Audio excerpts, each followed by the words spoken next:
आप देख रहे हैं राष्ट्र उदय दस्तक उत्तर प्रदेश। आज 2024 का लोकसभा चुनाव सर पर है और आज हमारे साथ राष्ट्र उदय पार्टी के उत्तर प्रदेश प्रवक्ता श्रीमान डॉक्टर शिवकांत पाल जी मौजूद हैं। आइए उनसे कुछ बातचीत करते हैं और राष्ट्र उदय पार्टी के तैयारी के बारे में एवं राष्ट्र उदय पार्टी की ज़मीनी स्तर के हकीकत के बारे में एवं और राजनीतिक चर्चा पर चर्चा करने के लिए और इतनी समय जो राजनीति की व्यवस्था चल रही है उसके बारे में जानकारी लेते हैं। तो माननीय डॉक्टर शिवकांत पाल जी, राष्ट्र उदय पार्टी उत्तर प्रदेश प्रवक्ता, आपका राष्ट्र उदय दस्तक में बहुत बहुत स्वागत है। बहुत बहुत धन्यवाद। सबसे पहले मैं सामाजिक न्याय को पटल पर लाने के लिए सदैव तत्पर रहने वाले चैनल राष्ट्र उदय दस्तक को बहुत बहुत धन्यवाद और बधाई देता हूँ। चलिए, बहुत बहुत धन्यवाद। और हम आपको राष्ट्र उदय दस्तक की तरफ से और फतेहपुर जनपद में उपस्थित होने की व्यवस्था में आपके लिए हम लोग गुलाब का फूल दे रहे हैं और राष्ट्र उदय पार्टी चुनाव चिन्ह ट्रक की तरफ से आपको भेंट। बहुत बहुत धन्यवाद। इसकी खुशबू हम लोगों को निरंतर जो गुलाब की खुशबू है, इसी प्रकार से सभी कार्यकर्ताओं को भी महकना होगा और सभी कार्यकर्ताओं को भी इसी फूल की खुशबू की तरीके से पूरे जनपद ही नहीं बल्कि पूरे उत्तर प्रदेश में अपने आप को बिखेरना होगा।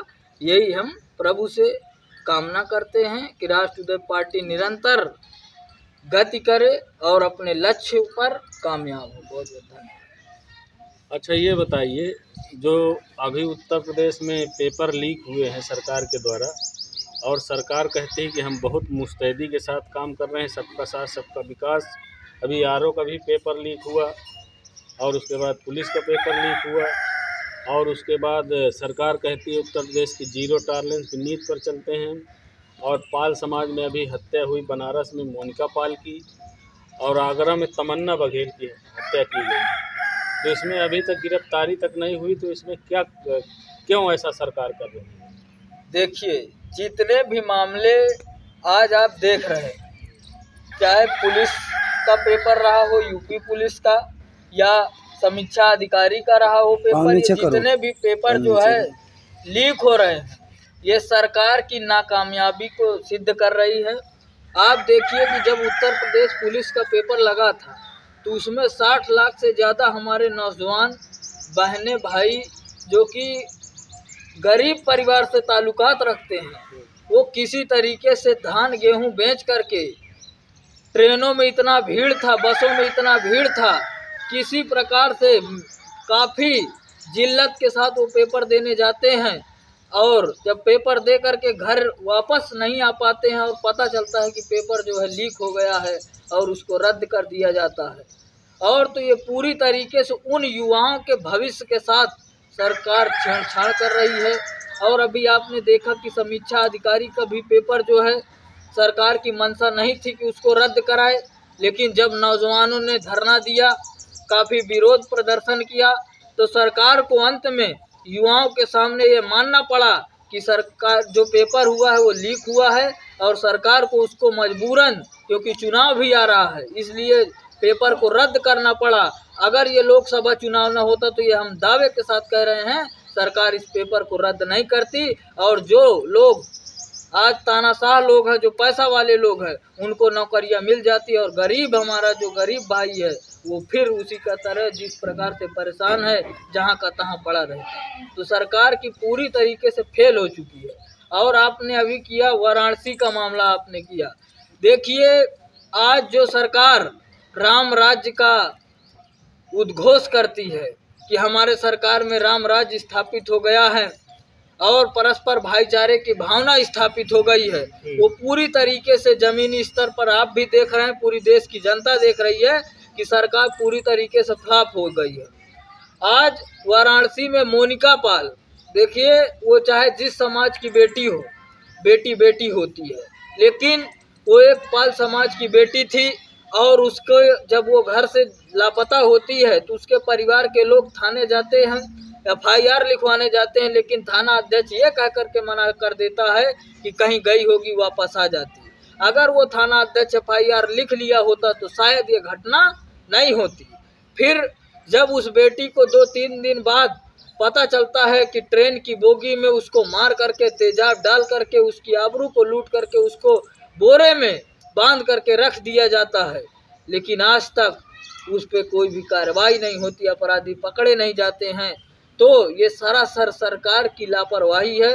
सरकार सिर्फ मामलों को दबाना चाहती है और सरकार समाज के साथ इस बात को एहसास कराना चाहती है कि हम आपके साथ हैं, लेकिन असल मायने में सरकार पूरी तरीके से बड़े लोगों की सरकार है, पैसे वाले लोगों की सरकार है, उद्योगपतियों की सरकार है। गरीब को इस सरकार में न्याय नहीं मिल रहा है। और आपने अभी किया तमन्ना बघेल आगरा की जो घटना को, आपने ये भी घटना देखिए, उस बेटी को मार दिया जाता है, अपराधी का नाम भी आ जाता है कि इसने उसकी हत्या की है, लेकिन उस पर भी कोई कार्यवाही नहीं होती है। ये समाज को भी देखना चाहिए, सरकार को भी देखना चाहिए। ये बताइए कि अभी राष्ट्रीय पार्टी के सुप्रीमो माननीय बाबूराम पाल जी ये आरोप लगा रहे थे कि अगर दूसरे समाज की बेटी होती तो बड़े बड़े चैनलों पे चलाया जाता, और निर्भया हत्याकांड से भी बर्बर हत्या हुई और निर्भया हत्याकांड के ऊपर भी नाम दिया जाता, मगर यहाँ किसी चैनल ने नहीं चलाया कि ये बनारस में हत्या हुई या आगरा में हत्या हुई। तो ऐसा क्यों? देखिए, जो चैनल वाले लोग हैं वो लोग भी जानते हैं कि जिसकी राजनीतिक हुकूमत होती है, जिसकी पॉलिटिकल पावर होती है, उसको वो लोग दिखाते हैं। पूरा जितने समाज के लोग हैं, जितने ये चैनल्स हैं, ये सभी जानते हैं कि सबसे अगर दबा कुचला समाज है तो वो पाल समाज है, और पाल समाज की कोई भी राजनीतिक ताकतें अभी तक नहीं हैं। और समाज के जो लोग हैं, जो आज दूसरे दलों पे जा कर के चमचागिरी करते हैं, उनके दरे बिछाने का काम करते हैं, उन लोगों के भी आंखों में पट्टी बन चुकी है। समाज के साथ जो अन्याय हो रहा है वो उनको दिखाई नहीं देता। चैनल पूरी तरीके बिक चुके हैं। जिसके पास पैसा होता है, जो पैसा देता है, चैनल उसी को दिखाता है। ये लोकतंत्र की पूरी तरीके से हत्या हो रही है। अच्छा, ये बताइए, अभी SP सिंह बघेल जी जो मंत्री थे भाजपा से, वो गए थे तो उन्होंने कहा था कि इस तरह के तो कांड होते रहते हैं, मैं हर जगह मेरा काम ही रहता, मैं महीने में कम से कम 20-25 दिन ऐसे ही कांडों में जाता हूं। तो ये कैसा बयान? देखिए, SP सिंह बघेल को पानी में डूब करके मार जाना चाहिए। SP सिंह बघेल तो पहली बात तो वो जिस लोकसभा से आते हैं वो सुरक्षित है, SC सुरक्षित सीट है, और वो अनुसूचित जाति से जो है वो सांसद है। वो सिर्फ वोट लेने के लिए अपने आप को पाल जाति का बताते हैं, लेकिन क्योंकि अगर वो पाल के मसीहा बनते हैं तो, लेकिन उनको आपने देखा होगा कि उत्तर प्रदेश के अंदर कोई भी घटनाएं घटती हूँ, कहीं भी समाज के साथ खड़े नजर नहीं आते हैं। जब उनको वोट लेना होता है, सांसद बनना होता है, तो वो सरकार का बैंड बाजा ले करके पूरे उत्तर प्रदेश में घूमने लगते हैं कि मैं पाल समाज से ताल्लुकात रखता हूँ, और आप पाल समाज का नाम पाल समाज बता करके वो पाल का वोट लेते हैं और सरकार के साथ मिल करके अपना मलाई चापते हैं। समाज फिर का फिर वहीं परेशान होता, वहीं पड़ा रहता। कन्नौज से अभी जो सुब्रत पाठक जो सांसद थे, उनके द्वारा हमारे समाज के एक मंत्री हैं, पूर्व मंत्री सतीश पाल जी, तो वो बातचीत किए थे तो उनको धमकी दी गई थी, तो बोले टिकट तो उनका भी टिकट कन्नौज लोकसभा से काट दिया गया है, सतीश पाल जी को नहीं दिया गया। तो सतीश पाल जी के बारे में आप उनको क्या संदेश देना चाहते हैं? देखिए, सतीश पाल जी एक कुशल नेतृत्व करता है। वो एक सामाजिक संगठन भी चला रहे हैं, समाज के लिए वो हमेशा कार्यक्रम भी करते हैं। सतीश पाल यदि वो चाहते हैं कि मैं भारतीय जनता पार्टी में लग करके मैं समाज को उत्थान कर सकता हूं, या वो पार्लियामेंट में पहुंच सकते हैं, तो ये नामुमकिन है, क्योंकि भारतीय जनता पार्टी अगड़ों की राजनीति करती है।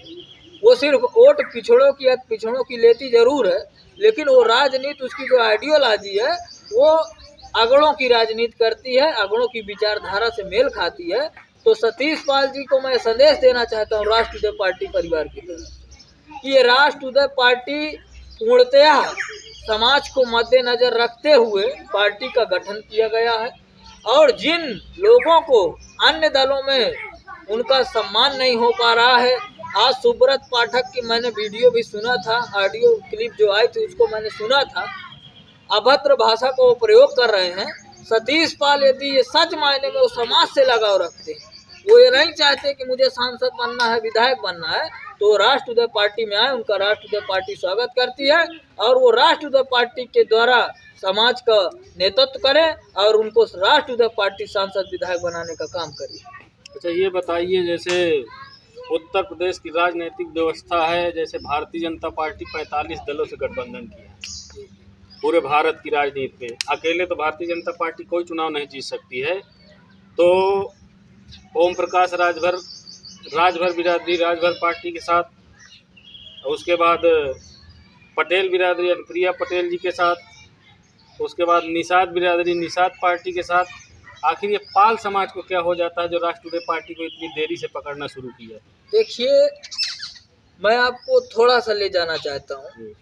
सिखों ने अपना नेता बना लिया, मुस्लिमों ने अपना नेता ओवैसी को मान लिया, पटेलों ने अपना नेता अनुप्रिया पटेल और पल्लवी पटेल जी की माता जी को मान लिया, यादव समाज ने अखिलेश यादव को अपना नेता मान लिया, ब्राह्मण ठाकुर ने भारतीय जनता पार्टी में अपना लिया, और देख रहे हैं कि निषाद जो कि संजय निषाद को अपना नेता मान लिया, राजभर समाज ने राजभर को, ओम प्रकाश राजभर को अपना नेता मान लिया। जब सभी समाज के लोगों ने अपना अपना नेता बना लिया तो पाल समाज क्यों पीछे?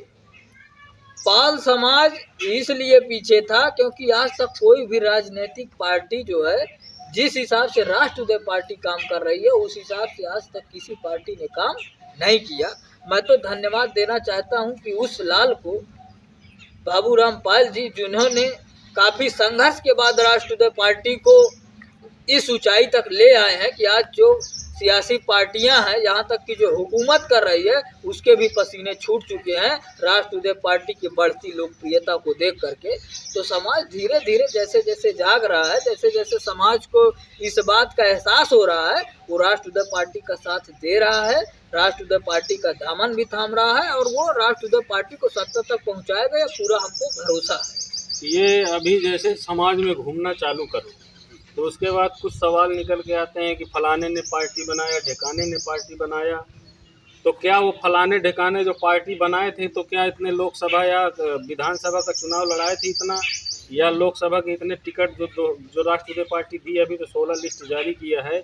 इस तरह की व्यवस्था और इस तरह मेहनत किसी पार्टी ने किया और लखनऊ में वो पार्टियाँ कभी कार्यालय बनाई, और जिस हिसाब से राष्ट्रवादी पार्टी काम कर रही है, तो ये सवाल जो कर रहे हैं कि पार्टी ये भी फ्लॉप हो जाएगी, वो भी फ्लॉप हो जाएगी, तो उनमें जो पहले पार्टी बनी थी और राष्ट्रवादी पार्टी में क्या अंतर है? देखिए, मैं आपको बताता हूँ, पार्टी बनाना तो आसान है। पार्टी आप भी बना सकते हैं, हम भी बना सकते हैं।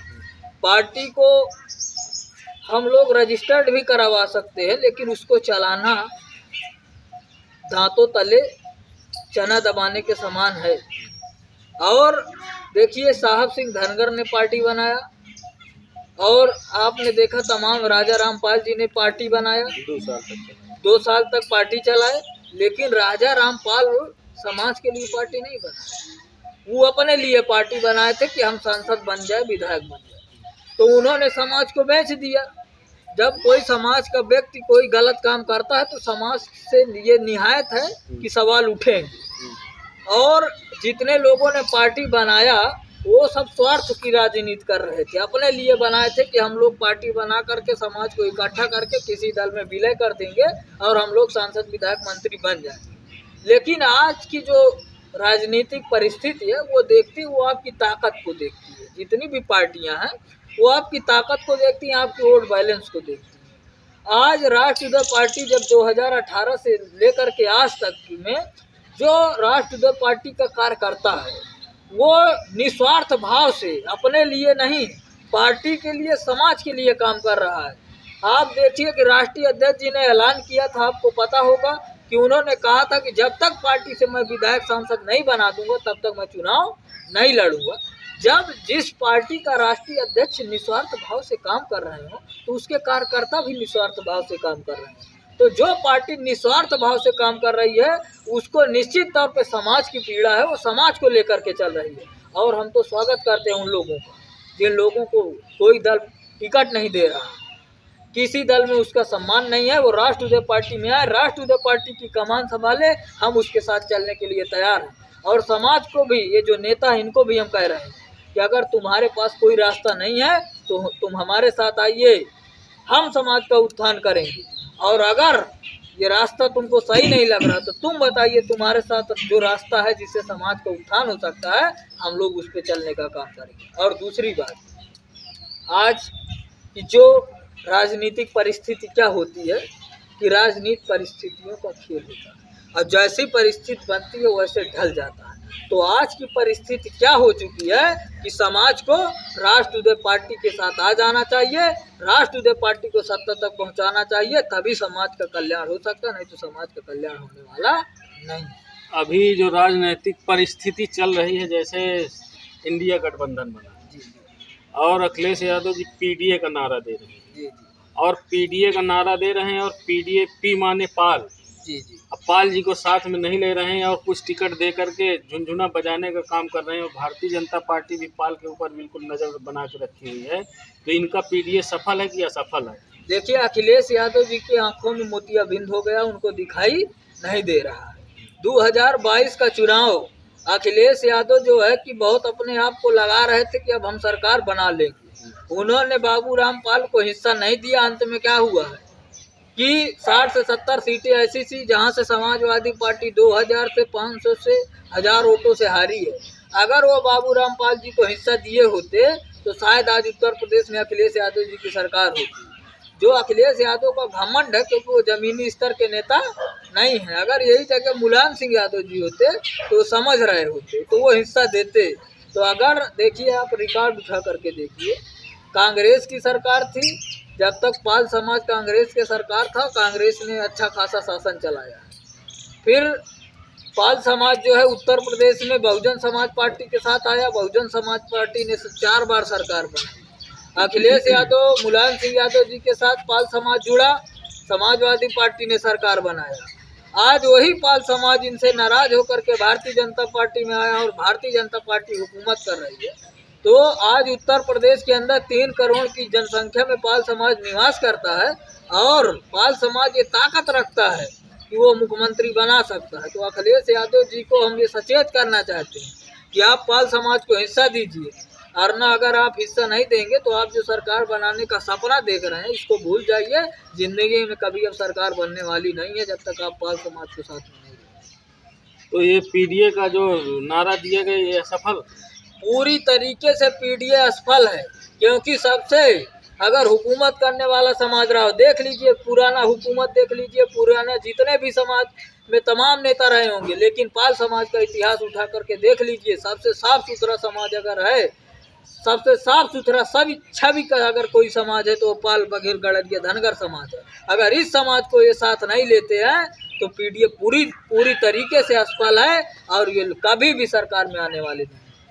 तो ये बताइए, जैसे अखिलेश यादव जी इंडिया गठबंधन के साथ हैं और उत्तर प्रदेश में कांग्रेस को शायद 17 सीट दिए जी, और राष्ट्रवादी पार्टी को बोल रहे थे कि गठबंधन कर लीजिए, सीट मत मांगिए। और अभी राज्यसभा के चुनाव हुए हैं तो उसमें पीडीए का तो नारा दे रहे हैं मगर एक भी पीडीए को राज्यसभा भेजा नहीं गया। तो ऐसा क्यों? इस तरह का छल कपट क्यों? देखिए, हम आपसे मैं पहले भी बता चुका कि अखिलेश यादव जी को ये पैसे की राजनीति करते हैं, इनको दिखाई नहीं देता। ये लोग पीडीए के नाम पे वोट लेना चाहते हैं। अभी इन्होंने देखा है कि इनमें जो अगड़े जात के लोग थे जो अभी राज्यसभा के चुनाव में भारतीय जनता पार्टी को वोट दिया, क्रॉस वोटिंग हुई कि नहीं हुई? तब भी अगर अखिलेश यादव के आंखों में पट्टी बंधी है तो जाग जाना चाहिए। ये लोग जिस समाज को दरकिनार करते हैं, कि पाल समाज इनका ठिकायती नहीं लिया है भाई। ये लोग संविधान बचाने का नारा देते हैं, तो जिन्होंने राजनीति की मलाई चख चुका है उनको चिंता नहीं है। तो पाल समाज जो है, जिसने अभी राजनीति का मुंह भी नहीं देखा है, वो हुकूमत के करीब भी नहीं गया है, उनको तुम इस चीज़ का बहाना देते हो कि संविधान खतरे में है, आप हमारे साथ आ जाइए। अगर संविधान खतरे में है तो हम भी लड़ना चाहते हैं उस संविधान की लड़ाई, लेकिन हमको भी हिस्सा मिलना चाहिए। अगर हम 10% की जनसंख्या में निवास करते हैं तो 10% सीट हमको भी मिलना चाहिए। आप देखिए इन्होंने सीट दिया, एक भी सीट दिया, 1-2% का भी हिस्सा नहीं देते हैं ये लोग, सिर्फ वोट लेना चाहते हैं। तो समाज जाग चुका है, समाज कभी भी अब इनके बहकाने में नहीं आएगा। वो पूरी तरीके से राष्ट्रवादी पार्टी का दामन थाम चुका है पूरे उत्तर प्रदेश में। अब राष्ट्रवादी पार्टी हुकूमत करेगी, राष्ट्रवादी पार्टी अपने दम पर लोकसभा का और विधानसभा का चुनाव लड़ाएगी। अब ये जैसे राष्ट्रवादी पार्टी की बात हो रही है तो अभी 2024 का चुनाव आ रहा है, बस सर पर चुनाव है। अभी राष्ट्रवादी पार्टी की जो लिस्ट जारी हुई है, इसके बाद और लिस्ट जारी होने की संभावना है? बिल्कुल, राष्ट्रवादी पार्टी पूरे जितनी भी 80 लोकसभा सीटें हैं उत्तर प्रदेश के अंदर, सभी में अपने प्रत्याशी लड़ाएगी और पूरी दमदारी के साथ वो चुनाव लड़ाएगी। और पूरा पाल बघेल गड़रिया धनगर समाज के साथ साथ अन्य जितने भी समाज के लोग हैं, क्योंकि हमारी पार्टी का सिद्धांत है, हमारी पार्टी की आइडियोलॉजी है नेशनलिज्म, ह्यूमैनिटी एंड इक्वलिटी, राष्ट्रीयता, समानता और मानवता के सिद्धांत पर राष्ट्रवादी पार्टी चलती है। किसी जाति विशेष की राजनीति नहीं करती है। पूरे समाज के लोग राष्ट्रवादी पार्टी का समर्थन करते हैं और पूरे दमखम के साथ राष्ट्रवादी पार्टी पूरे उत्तर प्रदेश में चुनाव लड़ाने का काम करेगी। अब जैसे आप फतेहपुर से आते हैं तो फतेहपुर की लोकसभा सीट की क्या व्यवस्था है, कैसे क्या तैयारी चल रही है, उसके बारे में आप जैसे घूमे हैं तो क्या समीक्षा की है, अभी तक का क्या रिकॉर्ड है? देखिए, अगर फतेहपुर जनपद के अंदर कोई इस भारतीय जनता पार्टी को टक्कर दे रहा है जमीनी स्तर पर तो वो राष्ट्रवादी पार्टी दे रही है। आप भी देखे होंगे, पूरे फतेहपुर का जायजा कर लीजिए कि जितना कर्मठ कार्यकर्ता राष्ट्रवादी पार्टी का होगा, जिस स्तर पर जमीनी स्तर पर राष्ट्रवादी पार्टी के कार्यकर्ताओं ने मेहनत किया है, जिला अध्यक्ष ने मेहनत किया है, उतना शायद फतेहपुर के अंदर किसी पार्टी ने मेहनत किया होगा। और आप देखे होंगे राष्ट्रवादी पार्टी की कहीं रैली होती है, कहीं मीटिंग होती है, तो राष्ट्रवादी पार्टी में बिना बुलाए 10 हजार की भीड़ इकट्ठा होती है और वो कार्यकर्ता आते हैं, अपना पैसा लगा करके आते हैं, कार्यक्रम भी कराते हैं तो वो अपना पैसा देते हैं। ये जो जितनी पार्टियां, चाहे समाजवादी पार्टी की बात करिए, चाहे भारतीय जनता पार्टी की बात करिए, ये लोग पैसा देते हैं, मुर्गा दारू खिलाते हैं, तब वो इतना भीड़ नहीं इकट्ठा हो पाता है। अगर हम लोग मोहब्बत में बुलाते हैं तब ये 10 हजार की भीड़ इकट्ठा हो जाती है। तो राष्ट्रवादी पार्टी की ताकत है। तो अब जैसे अब 2024 का लोकसभा चुनाव में तो राष्ट्रवादी पार्टी लड़ेगी, और बीजेपी के व्यवस्था के बारे में आप क्या कहना चाहते हैं, और ईवीएम के बारे में क्या कहना चाहते हैं? देखिए, आप जानते हैं कि आजकल इलेक्ट्रॉनिक मीडिया का ज़माना हो चुका है और आजकल आप देख रहे हैं कि जितना सोशल मीडिया का ज़माना उतना ये हैक भी हो रहा है। और मैं तो कहता हूं, जब भारतीय जनता पार्टी इस बात का डंका पीट रही है कि हम विश्व की सबसे बड़ी पार्टी है, तो उसको इस बात का डर क्यों लग रहा है कि ईवीएम को वो बैन करे? भाई, इस चीज़ को हम चीफ इलेक्शन कमीशन से भी निवेदन करते हैं, राष्ट्रीय पार्टी की तरफ से, पूरी आवाम की तरफ से इस चीज़ को निवेदन करते हैं कि अगर वो निष्पक्ष चुनाव कराना चाहते हैं, ये पूरी विपक्ष की मांग है कि वो बैलेट पेपर से चुनाव कराए। भारतीय जनता पार्टी को अपने काम पर, अपने विकास पर इस चीज़ का भरोसा है कि हमने काम किया, विकास किया है, तो वो बैलेट पेपर से चुनाव करा करके देख लें, उनको उनकी औकात पता चल जाएगी कि हम कितने गहरे पानी में हैं। तो ये ईवीएम पूरी तरीके से ये लोकतंत्र को ख़त्म करने का एक हथियार है। और मैं पूरे देश की आवाम से ये निवेदन करता हूँ कि ईवीएम के खिलाफ आवाज़ उठाएं। जब तक ईवीएम रहेगा तब तक ये भारतीय जनता पार्टी गलत काम करती रहेगी और गलत तरीके से ये सरकार में आती रहेगी, क्योंकि ज़मीनी स्तर पे भारतीय जनता पार्टी पूरी तरीके से विफल हो चुकी है। तो ईवीएम का विरोध ही लोकतंत्र को बचाने का सशक्त माध्यम है। इसलिए जब बैलेट पेपर से चुनाव होगा तभी डेमोक्रेसी बचेगी और सभी को समानता का अधिकार मिलेगा। राष्ट्रवादी पार्टी जो किसानों का धरना चल रहा है तो उसको कैसे सोचती है, कैसे अपने सिस्टम से समर्थन करती है या क्या करना चाहती है? राष्ट्रवादी पार्टी का क्या विचार है इसमें? देखिए, राष्ट्रउदय पार्टी सबसे पहले, भारत हमारा कृषि प्रधान देश है और हमारे देश में जो किसान है वो अन्नदाता है, पूरे देश को चला रहा है, पूरे देश का जीविकोपार्जन करा रहा है। और आज हमारे देश में वही किसान तड़प रहा है, वही किसान परेशान हो रहा है जो इस देश के प्रधानमंत्री को भी खाना खिलाता है, इस देश के उद्योगपतियों को भी खाना खिलाता है, इस देश के विधायक सांसदों को भी खाना खिलाता है। प्रधानमंत्री कह रहे हैं हम खुद खिला रहे हैं किसानों को खाना 5 किलो। देखिए ये पूरी तरीके से सरकार जो है मोदी जी को भी दिखाई नहीं दे रहा है कि उस देश का, ये कृषि प्रधान देश है, अगर किसान अपने खेत से पैदा नहीं करेगा तो क्या मोदी जी क्या खाएंगे? मिट्टी खाएंगे। और मोदी जी को आप क्या बताएं, हम मोदी जी पूरी तरीके से जो अपने आप को सदन में खड़े होकर के चिल्ला रहे हैं कि मैं पिछड़ों का नेता हूं, आजकल पिछड़ों के साथ इतना गद्दारी हो रहा है, पिछड़ों की माताओं बहनों बेटियों के साथ अत्याचार हो रहा है, भाइयों को दिन दहाड़े मार दिया जा रहा है, मोदी जी की आंखों में दिखाई नहीं दे रहा। पिछड़ों के नेता हैं, जो पिछड़े और SC ST के नेता सांसद बैठे हैं, इनको क्या हो गया? ये क्यों नहीं आवाज उठा रहे हैं? क्या मोदी जी के बिक गए हैं क्या? देखिए, ये जो पिछड़े दल और अनुसूचित समाज के नेता हैं, इन्होंने अपने बुद्धि और विवेक को हुकूमत के सामने गिरवी रख दी। इनको कुछ दिखाई नहीं देता है कि हमारे समाज के साथ अन्याय हो रहा है, जुल्म हो रहा है। अगर ये लोग समझिए, इतना ये लोग अन्याय किए हैं, इतना जो है गलत काम किए हैं कि अगर ये लोग बोलते हैं तो इनके पीछे ED CBI लगा देंगे।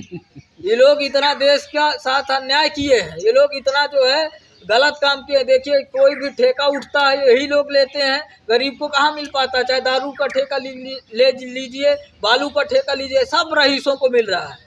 तो अगर ये लोग अगर भारतीय जनता पार्टी को बगावत करते हैं तो इनके ऊपर जांच लग जाएगी, इतना गलत काम किए। तो अगर समाज देश की जनता ये चाहती है कि ये देश के जो नेता हैं ये लोग हमारा कल्याण करेंगे, तो ये लोग कल्याण नहीं करेंगे। अब जनता को ये देखना है कि ये चुनाव आ रहा है, इसमें पूरी तरीके से इनको जो है, जो जनता है इनको मना कर दे, वोट देने से मना कर दे, एक बार निष्पक्ष चुनाव हो जाए, इनको इनकी औकात पता चल जाए। तो ये भारतीय जनता पार्टी की 100 स्मार्ट सिटी के बारे में क्या कहना है? देखिए, ये जो स्मार्ट सिटी, आप फतेहपुर जाइए, स्मार्ट सिटी आपको दिख रही होगी। ऐसी ऐसी सड़कें हैं कि अगर वहाँ पैदल भी चलना दुश्वार है, उस रास्तों में। बुलेट ट्रेन के बारे में क्या कहना है? देखिए, सरकार जो है खाली जो है डंका पीटती है। इसका अगर आप कागज पे देखेंगे तो पूरा फिट काम दिखाई देगा, लेकिन अगर आप गांव पे देखेंगे, जिला स्तर पे देखेंगे, शहरों पे देखेंगे तो पूरा अब मैं फतेहपुर की बात कर रहा हूँ, फतेहपुर से सांसद। एक सवाल और है इसमें, ये है कि जैसे अभी 1609 विधायक है बीजेपी के पास, एक समय कांग्रेस के पास 2400 विधायक थे और 400 सीट पार थी कांग्रेस। अब फिर भी ये कह रहे हैं कि मोदी जी को कोई हटाने वाला नहीं। जब कांग्रेस इतनी बड़ी सत्ता से हट सकती है तो मोदी जी कौन से वो हैं? देखिए, जिस चीज़ का गुमान होता है, अभिमान होता है, अंत सबका निश्चित है। हुकूमत किसी की गिरवी नहीं लिख चुकी है कि वो, इसका फैसला जनता करती है, हाँ? और जनता ने पूरी तरीके से मन बना लिया है कि भारतीय जनता पार्टी को सत्ता से बेदखल करना है। और अगर ये लोग बेईमानी नहीं करते हैं तो निश्चित तौर से आपकी भारतीय जनता पार्टी को हार का सामना करना पड़ेगा। और अभी आपने विकास की बात किया, मैं कल फतेहपुर जनपद गया था। फतेहपुर की देखिए, आइए जाकर के, कई ऐसी गलियां हैं जहां की आज भी पानी भरा हुआ है। तो जब शहर के ये हाल हैं तो गाँव के क्या हाल होंगे? वहाँ से कोई पैदल भी नहीं निकल सकता, अगर गाड़ियाँ निकलती हैं तो व्यक्ति गिर पड़ता है, वहाँ उसको गड्ढों का सामना करना पड़ता है। और सरकार विकास कह रही है कि सड़कें पूरी अच्छी बन चुकी है। आप जब जमीन पे देखेंगे तो भारतीय जनता पार्टी पूरी तरीके से खराब दिखाई दे रही है। अब चलिए, चलते चलते एक बात यह है कि फतेहपुर के लोकसभा प्रत्याशी का नाम बता दीजिए और समाज को संदेश दे दीजिए, क्या संदेश देना चाहते हैं? देखिए, फतेहपुर जनपद से हमारे राम किशोर पाल जी, जिनको राष्ट्रउदय पार्टी ने पूरे विश्वास के साथ यहाँ फतेहपुर लोकसभा से अपना उम्मीदवार घोषित किया। और राम किशोर पाल जी एक सर्विस करते थे, लेकिन उन्होंने जब ये देखा कि आज फतेहपुर जनपद में समाज की दशा क्या है, पूरी तरीके से अगर सबसे दबा कुचला समाज है तो पाल बघेल गड़तिया धनगर समाज है। और फतेहपुर के जिला अध्यक्ष धर्मेंद्र जी ने और तमाम कार्यकर्ताओं ने जब ये देखा कि इस जिले में कैसे विकास हो सकता है, इस समाज की आवाज़ को हम कैसे बुलंद कर सकते हैं, तो उसका एक जरिया है कि जब तक हम लोग लोकसभा और विधानसभा में नहीं बैठेंगे तब तक इस समाज का कल्याण नहीं होगा। तो उन्होंने विश्वास को पा करके रामकिशोर पाल जी में, बाबू राम पाल जी ने तमाम अपने सभी पदाधिकारियों की सहमत से फतेहपुर लोकसभा से प्रत्याशी बनाया है। और जनता से, फतेहपुर की जनता से हम आवाम से ये निवेदन करते हैं कि आपने 75 सालों से तमाम चुनाव हुए, आपने वोट दिया, तमाम सांसद बनाए, लेकिन एक बार आप राष्ट्रवादी पार्टी को अपना वोट दीजिए। हम इस विश्वास के साथ कहते हैं कि आपकी तो तकदीर है, जिस चीज़ का आप सपना देख रहे हैं वो सपना बदल जाएगा, वो सपना आपका सच हो जाएगा। इसलिए एक बार राष्ट्रवादी पार्टी को वोट दीजिए। राष्ट्रवादी पार्टी का चुनाव निशान है ट्रक, और आप सभी लोग एक बार ट्रक की बटन दबा करके रामकिशोर पाल जी को लोकसभा पहुंचाने का काम कीजिए, तभी आप लोगों का कल्याण होगा। बहुत बहुत धन्यवाद। ये थे हमारे साथ राष्ट्रवादी पार्टी के उत्तर प्रदेश प्रवक्ता माननीय शिवकांत पाल जी। इन्होंने 2024 को लेकर के राष्ट्रवादी पार्टी की दिशा और दशा को बताने का काम किए और समाज को एक नया संदेश दिए, और आने वाले समय में समाज जरूर विचारों पर गौर करेगा। बहुत बहुत धन्यवाद। मैं फतेहपुर से धर्मेंद्र पाल, राष्ट्रवादी दस्तक फतेहपुर।